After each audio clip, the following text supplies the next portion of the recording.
Good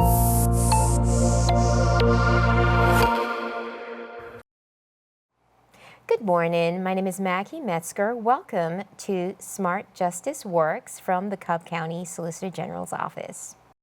We have a guest with us this morning, Representative David Wilkerson. Thank you for being here. Thank you for having me. And just briefly, David Wilkerson represents the 38th House District here in Georgia.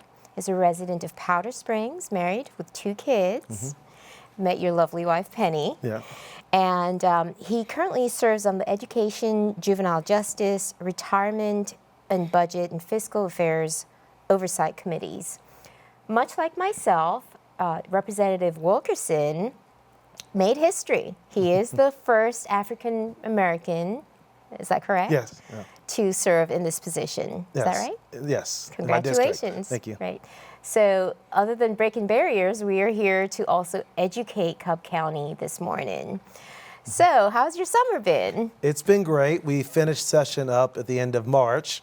So after that, it becomes a lot of conferences, a little bit of vacation time, and then back on the campaign trail. But also we had Juneteenth, this month, and Pride Month, and I see your beautiful earrings that you have. Thank so you, you're sir. recognizing Thank you, sir. the day. But yes, it's been a busy summer. It has been a busy summer. I know you guys have been working very, very hard trying to pass some good legislation and may or may not have succeeded in doing that. How many bills do you think you processed this year? We go through thousands, every year, and they change along the way. So you might have one bill that talks about a certain issue, and then by the time it gets across the finish line, it's completely different. And so you have to keep your eyes open the whole 40 days that we're down there. Because things get tagged on, Yes, right? they do. Get tagged on and erased and added, so yeah. All right. So that's politics for you.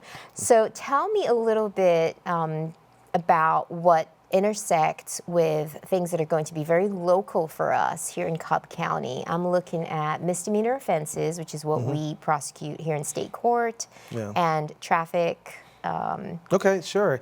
One of the bills, I believe it's SB 63, deals with bailable offenses. And there's been a lot of conversations about cash bails and the disproportionate effect on low-income, people that are accused of a crime. Remember, they're accused, not convicted. Correct. And so they looked at the number of offenses that you can not require bail for, and they've expanded the list to include a lot of misdemeanors, which I think would impact you. I do think they've added some theft crimes, drag racing, reckless driving. So we will be seeing a whole, I believe, 30 new offenses, which the governor signed. And the interesting thing about that is originally you could have something called an unsecured judicial release, which meant that you didn't have to put up a cash bond or have money attached to it.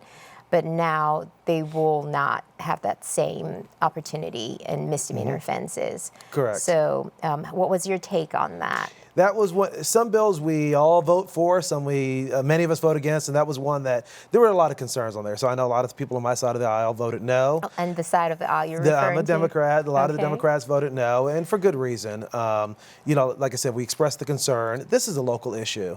This should be handled by the people that are prosecuting the crimes, the judges that are sitting in the courtroom, as far as how it's handled. And sometimes when you have non-lawyers making judgment calls based on politics, it ends up, backlogging our court system, creating problems in the community, because these are people that are not going to work, that are not going to their jobs because they can't afford to get out. And ultimately, judges should have that discretion. Yes. We are taking away that discretion from the courts, which is probably the closest to the case and the best person to make that decision. Exactly. Okay. So you would consider that not one of our best? That's not one of our best. It also impacts, there's been a lot in the news about, go through civil rights. You've always had organizations that have bailed people out, whether they were marching on the streets for, justice. Nowadays, we have people marching for different reasons, including justice, in some cases. And so this bill limits the amount of what charities can do to bail people out as well. And it restricts them? Yes, it restricts them. Yes. Okay. And so looking at that, there are some other legislation out there also, and I think one of the ones that we kind of caught early on was HB 409, Addie's Law. Yes. And do you recall looking at that one, having concerns? Or? Yeah, so Addie's Law is one of those bills that started off by something completely different. And the way it works is the bill passes the House, goes to the Senate, or it can pass the Senate and go to the House. And sometimes when a bill leaves out the front door out of the House, it comes back completely different. And this is one of those bills. It left dealing with some local issues and came back on the very last day as a bill that significantly increased fines that you deal with for stop arm cameras. They're bad.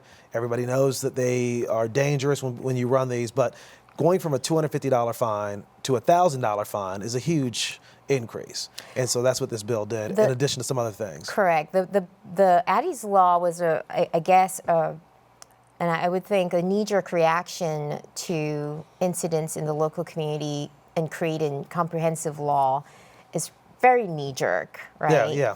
I think we should be a little bit more logical and systematic. So raising fines to $1,000 on every passing a school bus case, even though it's a civil offense, it's a very high penalty.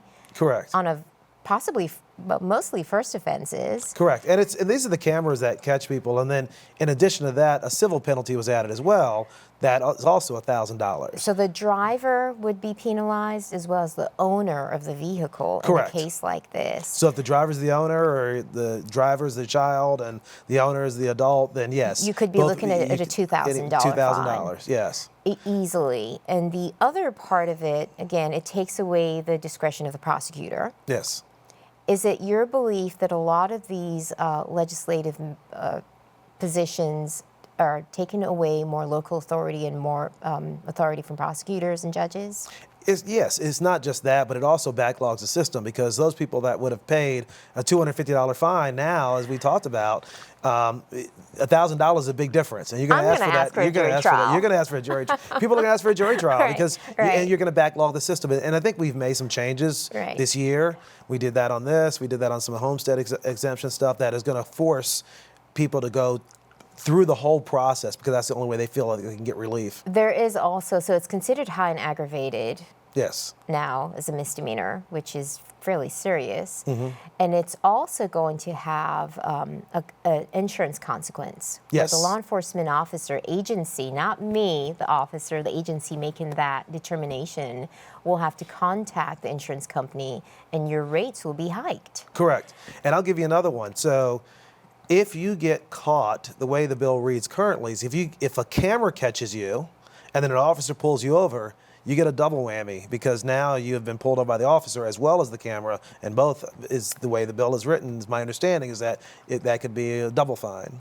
And there are civil penalties, but it's also a misdemeanor offense. Yes. So it's going to be interesting to see how this rolls out. But with over 1,000 school buses in Cobb County, I'm thinking we're going to see in excess, if every school bus had a camera, in excess of 70,000 cases a year. Correct. And currently we have about 3,000. Yeah. The last piece of it is that law enforcement is required to, if someone runs it twice, they're required to pull the insurance information and then, and send it from the Department of Revenue and make sure those points get added. On a second offense. On the second offense. Correct. So now law enforcement is being forced to do a little bit more work than they had to before. It's going to impact, like every camera case they have to review before sending it to us.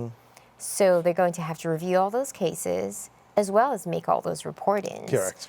And obviously we're going to have more jury trials. Correct. This is definitely not a public safety friendly bill, in my opinion. One of the interesting things, we will have a huge backlog if we were to get 70,000 cases come August. I hope not. Yeah. But we will just have to wait and see about the practical implications. Speaking of practical implications, when you all sit down and you talk about these bills, are you calling the local politicians, the prosecutors, to get some feedback as to, does this make sense? Is it practical? It is practical in most bills, but a lot of times if you see a bill that leaves one way and comes back on the last day, the same thing happened with the homestead exemption. We gave a increased homestead exemption. The Senate changed it to 10,000, and then it came back, and then it was bouncing back and forth. And at 1 o'clock in the morning, you're not going to pass a good bill, and the governor ended up having to veto it because it had conflicting language in it. Okay. So, I know many of us try, but when it gets to that end game, it's difficult. So. We do have, let's see, the Squatter Reform Act. Good and bill. That's HB 1017. Yes. And it is good in the sense that someone can't come live in your property Yes. and not have a consequence. Correct.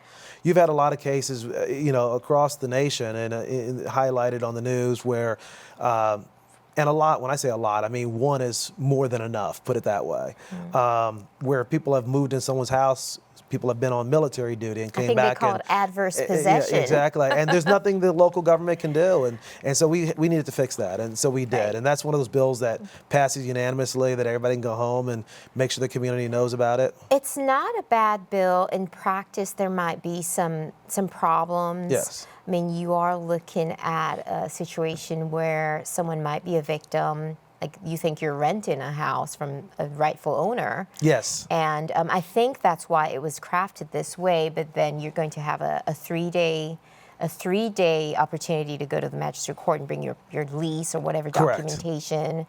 The sheriff's office is going to have to be involved. Obviously, they're going to be involved in all these cases because Yes. they'll get called out, and then you'll have a 7-day hearing.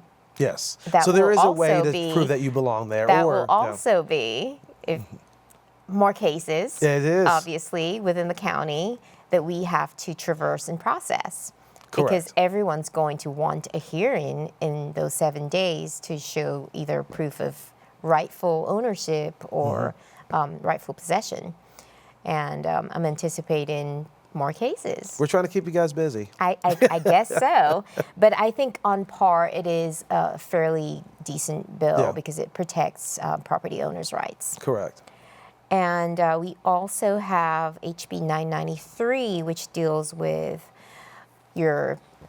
also a fairly decent bill, but it's one where companies may get in trouble. Your defenses to sexually exploitive Yes. visual mediums.